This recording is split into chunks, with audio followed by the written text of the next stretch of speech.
අපි අද මෙම ඒකකයෙන් සාකච්ඡා කරන්න බලාපොරොත්තු වන්නේ මුදල් ආශ්‍රිතව මුදල් ඒකකය එහෙම නැත්නම් මුදල් ඒකකය ආශ්‍රිතව විශේෂ සංකල්ප කීපයක්. අපේ මාතෘකාව අපි දීලා තියෙන්නේ රුපියල් වර්ග මුදල් සැපයුම හා අතත්ත්‍ය මුදල් කියලා. දැන් දුවේ පුතේ ඔබට මේ මාතෘකාව ටිකක් අමුතුයි. නැත්තම් අලුත් මාතෘකාවක්.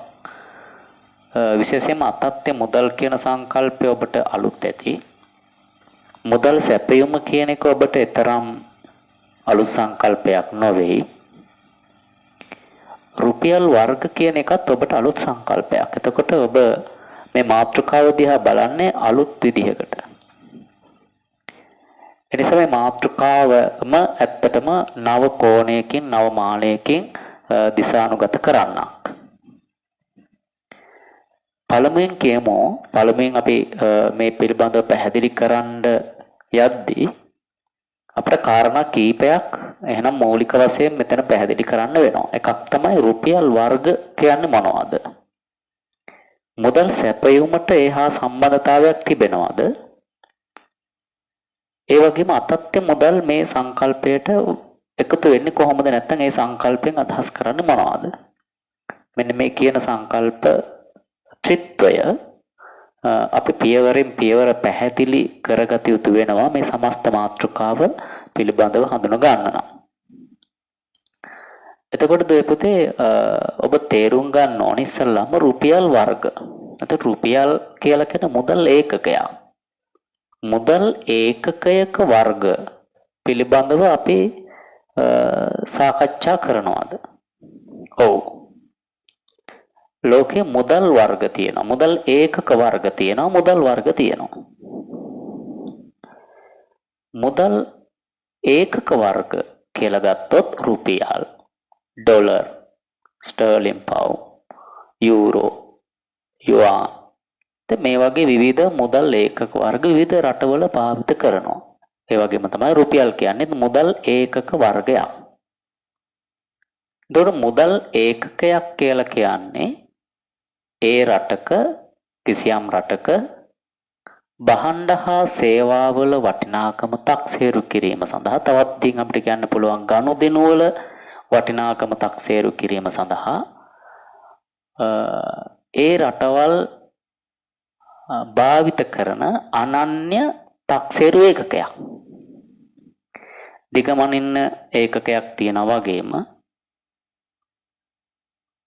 වෙනත් බරමනින්න ඒකකයක් තියෙනවා වගේම වටිනාකම් මැනීම සඳහා භාණ්ඩ හා සේවාවල වටිනාකම ගනුදෙනුවක වටිනාකම තක්සේරු කර ගැනීම සඳහා හුවමාරු පහසු කර ගැනීම සඳහා කිසියම් මුදල් ඒකකයකින් වටිනාකම තක්සේරු කරගත යුතු වෙනවා. මේක කාලානුරූපව විකාශනය වූවක්. ඒ රටවල් වලට ආවේනිකව ඒ මුදල් ඒකක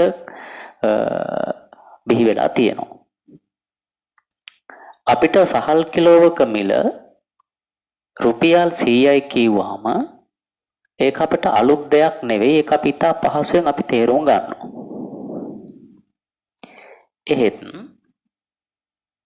සහල් ඒකකයක මිල ඩොලර්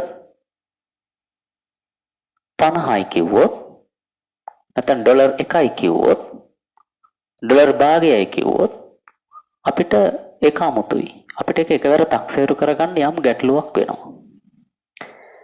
ඒත් ඇමරිකානුවෙකුට එහෙම නැත්නම් ඩොලර් මගෙන් ගනුදෙනු කරන්නෙකුට ඒක තරම් ගැටලුවක් නෙවෙයි. එයාලා ඩොලර් සහල් කිලෝවක වටිනාකම ඩොලර් භාගයයි කිව්වොත් එයාලා ඒක වටිනාකම මෙපමණයි කියන එක පිළිබඳ සිතුවිල්ලක් එනවා.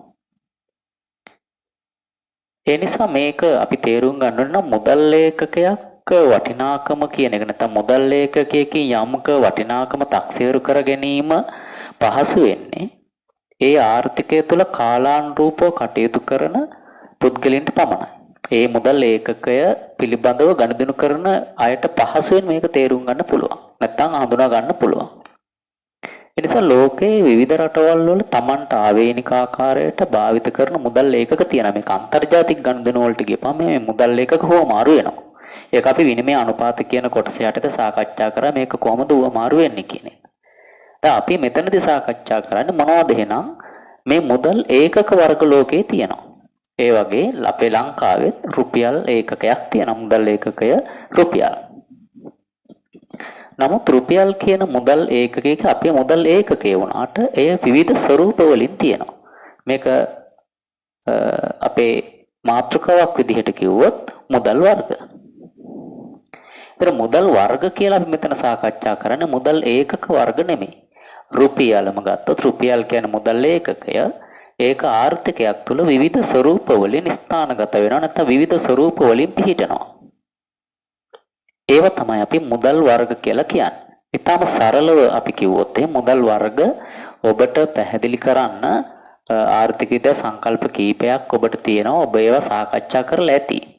උදාහරණයක් විදිහට විවහාර මුදල්, බැංකු මුදල්, ආසන්න මුදල්, ආදේශ මුදල්, විද්‍යුත් මුදල් ආදී වශයෙන් ඔබ මුදල් වර්ග පිළිබඳව සාකච්ඡා කරලා ඇති. ඒක දන්න. ඒතර මම මෙතන උත්සාහ කරන්නේ ඒ කියන විෂය රාමයේ තියෙන මුදල් වර්ග පිළිබඳව හඳුන්වා දීම නෙමෙයි. ඔබට ඒ පිළිබඳව ඕනටත් වඩා අවබෝධයක් ලබා ගන්න පහසු ඒවා සරල සංකල්ප විවහාර මුදල්, බැංකු මුදල්, ආසන්න මුදල්. නමුත් දරුවන්ට තියෙන අඩුව තමයි දරුවන් නොදන්නා අඩුව තමයි එහෙම නැත්නම් ඔබට නොදැනෙන අඩුවක් තියෙන ඔය අතර. රටක මුදල් සැපයුම කියන්නේ නැත්නම් රටක භාවිත කරන මුදල් ඒකකයේ රුපියල් නම් රටක මුදල් වර්ග ගණනාවක් තියෙන්නේ කොහොමද? එහෙනම් මේන් අපි තේරුම් ගන්න ඕනේ ඒක ඔබ හිතනව නැත්නම් ගොඩක් වෙලාවට දරුවෝ හිතන්නේ නැතන තියෙන පොඩි හිඩසක්. එහෙම ඒක තේරුම් නොගත්තාම ඔබට වෙනවා මුදල් වර්ග පිළිබඳව කිසියම් කටපාඩමකට නියැලෙන්න. ඒ කටපාඩම යාන්ත්‍රිකයි. ඒ යාන්ත්‍රිකත්වය තුලින් ඔබ ඉගෙන ගන්නේ ආර්ථිකයක මුදල් වර්ග මිස මුදල් වර්ගවල ලක්ෂණ පාඩම් කිරීම මිස මුදල් වර්ග බිහි වෙන්නේ ඇයි මුදල් වර්ග ගොඩනැගිලා තියෙන්නේ කොහොමද කියන එක පිළිබඳව ඔබට තර්කානුකූල අවබෝධයක් ලැබෙන්නේ නැහැ. ඒ නිසා අලුතින් පැමිණෙන මුදල් වර්ග පිළිබඳව ඔබට කියද්දී එහෙම නැත්නම් ඔබ කුතුහලයට පත්වන නව මුදල් වර්ග පිළිබඳව කියද්දී. ඒ නිසා ඔබ තේරුම් ගන්න ඕනේ මේ අතත්්‍ය මුදල් හෝ මුදල් සැපයීම ගැන කතා කරන්න කලින් ආර්ථිකයක කිසියම් මුදල් ඒකකයක් තිබුණත් ඒ මුදල් ඒකකය විවිධ ස්වරූප වලින් ආර්ථිකය තුළ සැරිසරනවා. සරල උදාහරණයක් අපි කිව්වොත් ඔබේ සාක්කුවේ තියෙන රුපියල් 1000ක මුදලක්. එය ඔබට ඕනෑම අවස්ථාවක ආර්ථිකය තුළ අපේ රටේ නම් රට ඇතුලේ රට අභ්‍යන්තරයේ යම් ගනුදෙනුවක් පියවීම සඳහා ශනිකව භාවිත කරන්න පුළුවන්. නමුත් ඔබ ළඟ ඔබගේ බැංකු ගිණුමක රුපියල් 1000ක මුදලක් තියෙනවා. ඔබේ පසුම්බියේ තිබූ මුදල තරම් ඉතා ඉක්මනින් ඒ බැංකුගත කරලා තියෙන මුදල භාවිතයට ගත හැකිද? පිළිතුර නොහැකි. ඒ සඳහා කිසියම් කල්පමාවක් ගත වෙනවා. සමහර විට යම් පිරිවැයක් දරන්න වෙනවා. බැංකුවට ගිහිල්ලා ඒ මුදල අරගෙන තමයි ඔබට විවදම් කරන්න වෙන්නේ. ඔබ තේරුම් ගන්න ඕනේ මේ එකම මුදල නැත්නම් තක්සේරු වටිනාකම රුපියල් වලින් 1000ක්. හැබැයි ඒ පසුම්බියේ තියනවට වඩා බැංකුගත කළාම ඒක රැඳෙන ආකාර නැත්නම් ස්වරූපය වෙනස් වෙනවා. එනිසා කිසියම් මුදල් ඒකකයක් නැත්නම් වටිනාකමකින් තක්සේරු කර මූල්‍යවත්කමක් ආර්ථිකය තුළ ස්ථානගත වී තිබෙන ස්වරූපය ආර්ථිකය තුළ ඒක පෙන්눔 කරන ස්වරූපය වෙනස් නම් විවිධ නම් ඒ අනුව අපිට මුදල් වර්ග කරන්න වෙනවා. අන්නේ නිසා තමයි විවහාර මුදල්, බැංකු මුදල්, ආසන්න මුදල්, ආදේශ මුදල් ආදී වශයෙන් මුදල් පිළිබඳ විවිධ වර්ගීකරණ අර්ථකථනය කර තිබෙනවා. සාමාන්‍ය විවහාර මුදලක් කියන්නේ අපි භාවිත කරන කාසිහා නෝට්ටු. හැබැයි කාසිහා නෝට්ටු භාවිත කරනවට වඩා වෙනස් ස්වරූපයකින් තමයි අපිට ඉතුරුම තැන්පතුවක් භාවිත කරන්න වෙන්නේ. කාසිහා නෝට්ටුවකින් සිදු කරන සියලු ගනුදෙනු 100% ඒ ආකාරයටම ආසන්න මුදල් වලින් කරන්න බෑ. ඒ ස්වරූපය වෙනස්. ඒ පූර්ණ ද්‍රවශීලතාවයක් නැහැ. හුවමාරු මාධ්‍යයක් විදිහට ඒ ආකාරයටම භාවිත කළ නොහැකියි. වටිනාකමේ සම්නිධියක් ලෙස පමණයි භාවිත කරන්නේ. මේ නිසා විවහාර මුදලත් නැත්නම් අපි සාමාන්‍යයෙන් කාසිහා නෝට්ටු මුදල් පසුම්බී තියාගෙන තියෙන කාසිහා නෝට්ටු ප්‍රමාණයකුත් බැංකුගත කරලා තියෙන ඉතිරි තැන්පතුවකුත් අතර පැහැදිලි වෙනසක් තිබෙනවා. ඒ නිසා ඒක මුදලේ ස්වරූප දෙකක්. නමුත් අක්සරු කරලා තියෙන්නේ එකම ඒකකයකින් විය හැකියි. ඒ නිසා ආර්ථිකයේ විවිධ මුදල් වර්ග අපි දන්නා බැංකු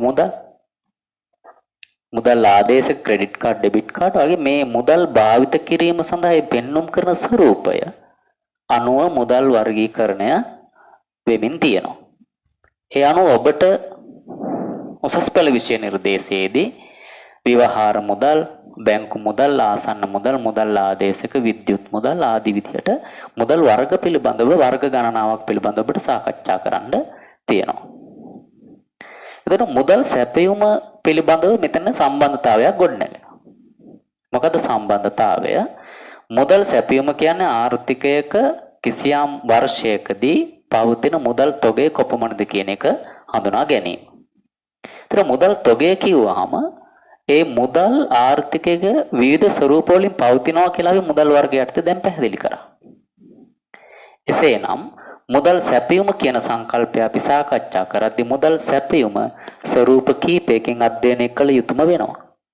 ඒ නිසා තමයි මුදල් සැපයුම, පටු මුදල් සැපයුම, පුළුල් මුදල් සැපයුම නේද M2 M2B ආදී වශයෙන් මුදල් සැපයුම ස්වරූප කීපයකින් සාකච්ඡා කරා. ඒතර මුදල් සැපයුම පුළුල් වන තරමට ඒට ඇතුළත් වෙන මුදල් වර්ග ප්‍රමාණය විශාල වෙනවා. එක අයිතමයකින් නැත්නම් එක සංකල්පයකින් මුදල් වර්ග පිළිබඳව සාකච්ඡා කරන්න බැරි වෙනවා. හේතුව ආර්ථිකයේ මුදල් තියෙන්නේ විවහාර මුදල් විදිහටම නෙමෙයි. කාසිහා නෝට්ටු විදිහට නෙමෙයි. ඒ ආර්ථිකයේ විවිධ ස්වරූප වලින් බැංකුගත වෙලා තියෙනවා. ඉල්ලුම් තැන්පතු විදිහට තිබෙනවා. නේද? ඒ නිසා ආසන්න මුදල් විදිහට, ආදේශ මුදල් විදිහට මේවා ස්වරූප කීපයකින් ආර්ථිකය සැරිසරනකොට මුදල් සැපයීම ගණනය කරන්න නම් මේ සියලු දේවල් වෙනම අධ්‍යයනයට බඳුන් කරන්න නැත්නම් ගණනය කිරීමට ලක් කරන්න වෙනවා. ඒ නිසා මහා බැංකුව මුදල් සැපයීම වර්ගීකරණය කරලා පහසුවෙන් M1, M2, M2B ආදී වශයෙන් මුදල් සැපයීම අධීර කිහිපයකින් වර්ගීකරණය කරනවා. ඒකට ප්‍රධානත හේතුව ආර්ථිකයක එක මුදල් ලේඛකයකින් ගනුදෙනු කළාට මුදල් වර්ග මුදල් විවිධ ස්වරූප වලින් ආර්ථිකයක පෙන්눔 කරන නිසා. හොඳයි. එසේනම් අපි බලමු අතත්්‍ය මුදල් කියන්නේ මොනවද කියලා. අතත්්‍ය මුදල් කියන්නේ මෙවැනිම මුදල් වර්ගයක්. අපි සාකච්ඡා කරන විවහාර මුදල්, බැංකු මුදල්, ආසන්න මුදල්, මුදල් ආදේශක වැනි මුදල් ස්වරූපයක් විදිහට තමයි අපිට අතත්්‍ය මුදල් පැහැදිලි කරන්න වෙන්නේ. එතකොට අතත්්‍ය මුදල් අපි අර්ථකථනය කරන්න කලින් අතත්්‍ය මුදල් වලට උදාහරණ කීපයක් දුන්නොත් ඔබට මේක වඩා පහසු වෙයි. අතත්්‍ය මුදල් කියන්නේ මොනවද කියන එක පිළිබඳව තේරුම් ගන්න. අතත්්‍ය මුදල් වලට උදාහරණයක් තමයි බිට්කොයින්, ලයිට්කොයින්, එතීරියම් වැනි මුදල් වර්ග. අන්තර්ජාලය තුළ විවිධ කටයුතු කරන පුද්ගලයින්ට මෙම මුදල් ඒකකය තරම් අලුත් දෙයක් නොවේ. නමුත් ඇතැම් විට ඔබ මේ මුදල් ඒකක ඇසූ පළමු අවස්ථාව මේ වෙන්නත් පුළුවන්. මේවිනි මුදල් ඒකක ගනුදෙනුවට භාවිත කරන්නේ ඩිජිටල් තාක්ෂණය යොදාගෙන, නැවත අපි කිව්වොත් සරලව පරිගණක තාක්ෂණ අන්තර්ජාලය යොදාගෙන කෙරෙන ඇතැම් ගනුදෙනු වලදී අප්‍රකාශිත විද්‍යුත් මුදල් කියන නමිනුත් මේක හඳුන්වන්න පුළුවන්. ඔබ දන්නවා අන්තර්ජාලය තුළ විවිධ ගනුදෙනු සිදු වෙනවා. අන්තර්ජාල මෘදුකාංග නැත්නම් අලුතින් දියුණු කරන ලද විවිධ ඩිජිටල් පද්ධති ඇප් හරහා සිදු කරන ඇතැම් ගනුදෙනු ආර්ථිකයට දැඩි බලපෑම් එල්ල කරමින් තිබෙනවා. එයින් එක් ගනුදෙනු ස්වරූපයක් තමයි අන්තර්ජාලය තුළ සිදු කරන කොටස් වෙළඳපළ හා සම්බන්ධ නැත්නම් කොටස් වෙළඳපළ හා සමාන කිසියම් ගනුදෙනු ස්වරූපයක් පෙන්눔 කරන අන්තර්ජාල වෙබ් අඩවි තිබෙනවා. ඒ වෙබ් අඩවි තුළ සිදු කරන ගනුදෙනු එහි ආයෝජනය කරන්නන්, එහි මුදල් ලබා ගන්නන්, කොටස් නිකුත් කරන්නන් ආදී වශයෙන් ඔවුන් ගනුදෙනු කරන අලුත් මුදල් ඒකක තමයි මේ අතත්ති මුදල් විදිහට හඳුන්වලා තියෙන්නේ. ඇතමෙකුට යම් පුද්ගලයෙකුට දැන් ශ්‍රී ලාංකිකයෙකුට ඩොලර් 20ක් කිව්වොත් ඒ රුපියල් වලින් මෙපමණයි කියලා පැහැදිලි කරන්න පහසුයි. හේතුව ඩොලර් කියන්නේ විදේශ මුදලක් වුවත් එය අපි සාමාන්‍ය නිතර සාකච්ඡාවට බඳුන් කරන එහෙම නැත්නම් ගනුදෙනුවලදී නිතර අසන්නට ලැබෙන මුදල් ඒකකයක් වන නිසා. නමුත් බිට්කොයින් එකක් මෙපමණයි කියව විට අපිට එය ක්ෂණිකව තක්සේරු කරගන්න අපහසුයි. හේතුව අප එවැනි මුදල් ලේඛක සමග කිසිදු ගනුදෙනුවක් ව්‍යවහාරයේදී නැත්නම් සාමාන්‍ය ජීවිතයේදී අපිට අත්විඳින්නට නැති නිසා. නමුත් අන්තර්ජාලය තුළ මෙවැනි ගනුදෙනු වල නිරත වන්නන්ට බිට්කොයින් 20ක් කිව්වහම බිට්කොයින් 100ක් කිව්වහම එය කොපමණ මුදලක්ද කියන එක පිළිබඳව ක්ෂණික අවබෝධයක් ලබා ගන්න පුළුවන්. ඇතැම් විට ප්‍රකාශ වෙනවා බිට්කොයින් එකක් ඩොලර් 600 ඩොලර් 1000 ඉක්මවන අවස්ථාත් පවතිනවා කියලා. කෙසේ වෙතත් මේ පිළිබඳව අප්‍රකාශිත විද්‍යුත් මුදල් නැත්නම් මේ අතත්ති මුදල් ගනුදෙනු බලාත්මක කිරීම සඳහා පුද්ගලයන් ඍජුව සම්බන්ධ වී විමධ්‍යගත ලෙස සේවා සැපිය හැකිවන ආකාරයට ඩිජිටල් ජාල ක්‍රියාත්මක වෙනවා. ඒ මුදල් වල වටිනාකම පිළිබඳව සහතික කිරීමට හෝ එම ගනුදෙනු නියාමනය කිරීමට මහ බැංකුව වැනි කේන්ද්‍රස්ථාන බල අධිකාරියක් නැහැ. මේ නිසා ඒවා භාවිත කරන්න අතර කිසියම් විවිධ ගැටලු ඇතිවීම ඉඩකඩ වැඩි. අතත්‍ය මුදල් වල වටිනාකම තීරණය වන්නේ සමපේක්ෂණය මත. අනාගත ලාභ කියන සංකල්පය මත. සමපේක්ෂණය මත එයට පාදක වූ වත්කමක් හෝ ඒ සඳහා බලපවත්වන නියාමන රාමුවක් නැහැ. මේ නිසා ඒවායේ වටිනාකම විශාල ලෙස උච්චාවචනය වෙනවා. මම කිව්වේ ඇමරිකානු ඩොලර් 600ක් ඩොලර් 1000ක් වශයෙන් බිට්කොයින් එකක වටිනාකම තීරණය වෙන්න පුළුවන්. ඒක ඉතා සම්මතයි. එහෙම නැත්නම් ඒක අපිට හිතා ගන්නත් බැරි වටිනාකමක්. ඒ වගේම නීති විරෝධී කටයුතු සඳහා අතත්ති මුදල් භාවිත කිරීමේ සම්භාවිතාවද ඉහළයි. මේවා නියාමනය වීමක් නැති නිසා සහ නියාමනය කිරීම සඳහා කිසියම් අපහසුතාවයක් පවතින නිසා ඒවා නීති විරෝධී කටයුතු සඳහා භාවිත කිරීමේ සම්භාවිතාවයද ඉතා ඉහළයි. ඒ වගේම අතත්‍ය මුදල් භාවිතය මගින් මුදල් විසුද්ධිකරණය වැළැක්වීමට හා ත්‍රස්තවාදයට අරමුදල් සැපීම මැඩ පැවැත්වීමේ නීති උල්ලංඝනය වීමටද අවකාශ තිබෙනවා. එතකොට මුදල් විසුද්ධිකරණය කියන්නේ නීති විරෝධී ආකාරයට උපයා තිබෙන මුදල්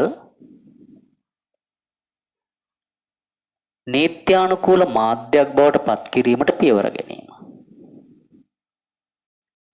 එහිදී ආර්ථිකයට මුදල් හිඟයන් විශේෂයෙන්ම විදේශ විනිමය හිඟයන් පවතින අවස්ථාවන් වලදී මෙවැනි මුදල් විසුද්ධිකරණයන්ට අවතීර්ණ වෙන්න පුළුවන්. එහිදී සංගවා තිබෙන මුදල් නීති විරෝධී ආකාරයට සංගවා තිබෙන මුදල් උපයාගෙන සංගවා තිබෙන මුදල් නීත්‍යානුකූල මාර්ග විදිහට බැංකුගත වෙන්න පුළුවන්. එහිදී පුද්ගලයාගේ වත්කම නැත්නම් මේ මූල්‍ය වත්කම් උපයාගත් මූලාශ්‍ර කවරේදයි නීත්‍යානුකූල මාර්ග වලින් සොයන්නේ නැහැ. එනිසා ඔවුන්ට කුමන ආකාරයට මුදල් උපයාගෙන හෝ මේවා බැංකුගත කරලා පසුව නීත්‍යානුකූල වත්කමක් බවට එක පරිවර්තනය කර ගැනීම ඉඩ කඩක් මුදල් විසුද්ධිකරණ යටතේ තිබෙනවා.